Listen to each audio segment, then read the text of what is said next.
Good afternoon, everyone. I am so pleased to be with all of you today. I've been honored to cover Second Harvest over the last several months with the government shutdown and the delays to SNAP benefits. I have always been impressed with the logistics of the food bank and your tremendous impact on the Orange County community. So give yourselves a round of applause for that as well. And now it is my pleasure to introduce a new friend of mine, Second Harvest CEO, Claudia Bonilla-Keller. Claudia?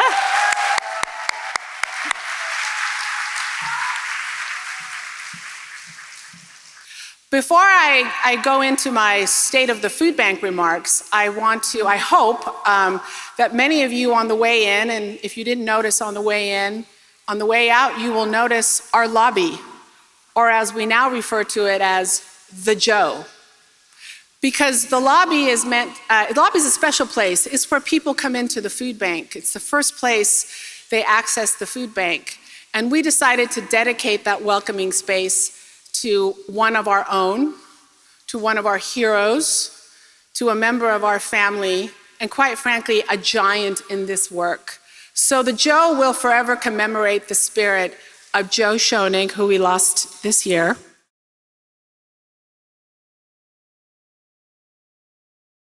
As you will read in the annual report, last year this food bank delivered to the community over 42 million pounds of food. In that 42 million, thank you. In that 42 million is included 16 million pounds of rescued surplus groceries. If my grocery partners are here, thank you. That is food that would otherwise end up in landfill, and it is perfectly good, nutritious, wonderful groceries that made their way into our community. Our farm has put out close to 9 million pounds of Irvine-grown produce. That is some of the best produce grown anywhere.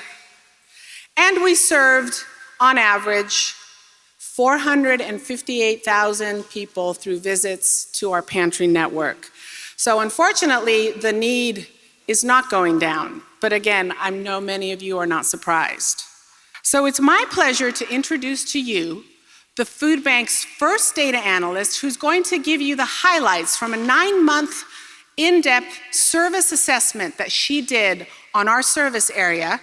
I also want to credit the Orange County Hunger Alliance for making her presence here also possible. Please give a round of applause to Dr. Rhea Chong. So the purpose of the service area assessment was really 2 parts. One, we wanted to know the needs of Orange County communities who are most impacted by food and nutrition insecurity. And the second is we wanted to know how we as a food bank are currently meeting or not meeting those needs.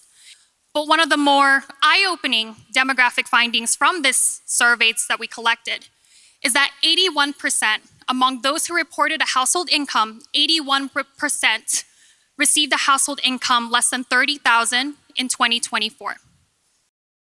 We'd like to recognize Antonio Cagnolo. He's the chef and owner of Antonello's. You enjoyed his soup.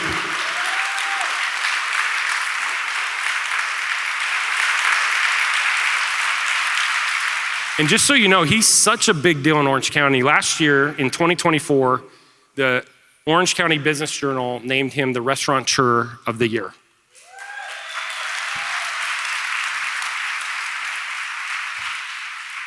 But Antonio has a really big heart, and we want to recognize you, Antonio. You've been here year in, year out. You were here at the first event, and you've been here every year since. 1984. And we so appreciate you, and we'd like to present you with a miniature truck, a Second Harvest Food Bank truck. Oh my God. And on the top it says, Chef Antonio, thank you for 40 plus years of support of No Lunch Lunch and Second Harvest. We love you. It is my great honor to introduce a very special guest, Santiago Alva. Growing up, I never really deeply thought about food insecurity, or at least not in the way that I had words for. Growing up in a low-income neighborhood in Santa Ana, I was the youngest of 4. I didn't think much about how we got our food. I just thought the way we did it was normal. My dad worked 2 jobs. He left as early as 6 a.m., didn't come back home until midnight. My mom was a full-time mother, and she made sure everyone was fed. They always found ways to feed our families and never really saw us as struggling because they did everything they could to protect us from that reality. But the truth was, Brent ate first, and whatever was left over went towards food. Meals were stretched, but looking back, I can see that hunger doesn't always disappear just because food's available. It's quiet, almost invisible, but it's real. At the moment, I look back and I realize I have lived with food insecurity for much of my life. I just didn't have words for it. That realization changed everything. Hunger wasn't just a global issue or a chapter in a textbook. It was part of my story. When I heard about Santiago's story, I thought about Santiago's mom. How many moms are in the audience today? He said something. He said, Mom always made sure that everyone had something to eat. And I think that is something as mothers that we can relate to. My own son got married this year. And that was no small feat. That's a story for another day. But it made me think about his childhood and my journey as a mother. And I think a lot of you can relate to this story because we ask ourselves a lot of questions when we raise our children. When they're born, the first thing we ask is, are they okay? Do they have 5 fingers or 10 fingers and 10 toes? We ask about their height and their weight and their health. When they're older, we worry about their grades at school. Are they making friends? Are they learning? When they get older, should they play sports? Should they do ballet? When they start to drive, are they safe on the road? I still wonder that about mine. When they go to college, have they picked the right college? Will they do okay? And finally, will they find someone to fall in love with? Mine did. But the one question I never had to ask is, where is my son's next meal coming from? Will my son have enough to eat? And will he eat good food? That is a question that no mother in this county, no mother in this country should ever have to ask. Yet with 1 in 8 children in this county facing food insecurity, far too many of our fellow mothers are burdened with that question every single day.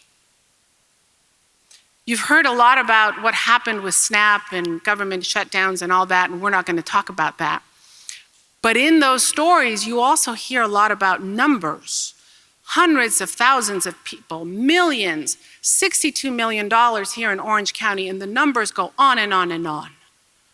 But behind those numbers is the one thing we cannot forget, and that is the humanity of people that are experiencing food insecurity. No matter what walk of life, what you believe, what your political persuasion, you have to recognize that those are human beings. Those are mothers and those are children. So today I ask you to remember that. I realize, though, that I'm preaching to the choir here. That is why all of you are here, because I think we are in like mind with that. So today, we're going to give you an opportunity to help fellow human beings, and some of you may already have, and for that, I thank you tremendously. And from our food bank family to yours, the happiest of Thanksgivings and a very, very wonderful holiday season to all of you. We made it, $54,000. Thank you.